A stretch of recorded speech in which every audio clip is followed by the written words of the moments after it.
Selon les autorités britanniques, il s'agit donc bien d'un acte terroriste. Un engin a explosé ce matin dans le métro de Londres en pleine heure de pointe. 18 personnes ont été blessées, hospitalisées. Les toutes premières images de Nick Bobby et le récit de Maryse Burgot. Des blessés évacués par les policiers britanniques. Londres plongée à nouveau ce matin dans l'épreuve terroriste. Des passagers sortent dans le calme de la rame de métro. Nous sommes à Parsons Green, au cœur de Londres. Dans cette voiture, peu avant 8h20, un incident s'est produit à l'heure de pointe. Une explosion d'origine terroriste, vraisemblablement due à ce récipient en flammes. C'est un passager qui filme. Oh, il y a ce sac qui est en flammes là.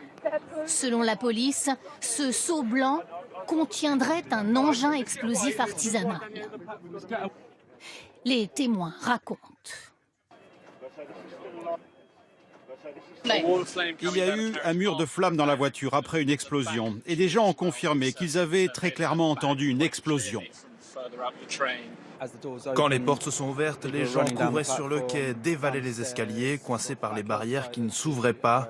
Il y a eu une énorme bousculade et les gens criaient.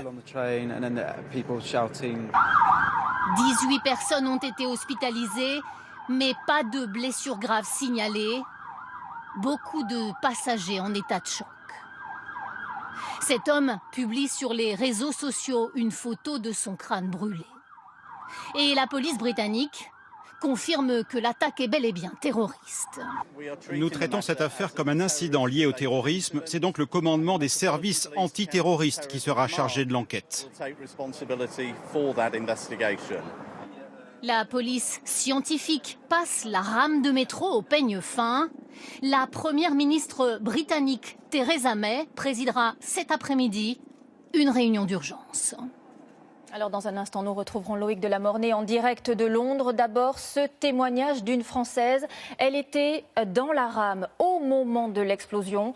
Samassoula a pu la joindre par téléphone à l'instant. On l'écoute. Il y a eu un choc, un peu comme vous savez quand un train freine très brusquement. Et puis j'ai vu des flammes qui s'engouffraient dans la rame, qui s'approchaient vers moi. Il y avait des gens qui criaient sortez du métro.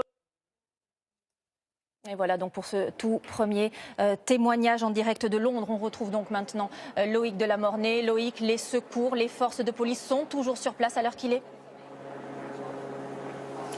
Oui, bien sûr, Marie-Sophie, vous le voyez, le périmètre de sécurité est très important. Nous sommes à quelques centaines de mètres de la station de métro Parsons Green et vous le voyez évidemment, beaucoup d'ambulances, des camions d'enquêteurs, de police et des services antiterroristes passent régulièrement cette barrière et plusieurs hélicoptères survolent la zone en ce moment. En ce moment, la police londonienne vient d'ailleurs de déclarer qu'elle s'était lancée dans une manhunt, littéralement une chasse à l'homme, pour retrouver a priori l'auteur, en tout cas la personne qui a posé ce sac dans le métro. Vous l'avez vu sur cette photo, effectivement, un seau avec visiblement un sac enflammé à l'intérieur. Quelques témoins parlent d'ailleurs d'une forte odeur de produits chimiques au moment où l'engin a brûlé, un engin qui donc visiblement n'a pas ou peut fonctionner. Vous l'avez dit, il y a 18 blessés, parmi lesquels des enfants, car c'était l'heure de pointe, à 8h20, il y a beaucoup d'écoles dans ce secteur, donc des enfants ont été blessés, mais a priori aucun blessé grave. La plupart des blessés d'ailleurs l'ont été lors de la bousculade plutôt que lors de l'explosion, en tout cas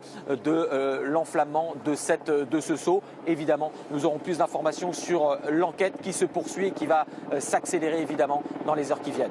Merci beaucoup Loïc de la Mornay en direct de Londres.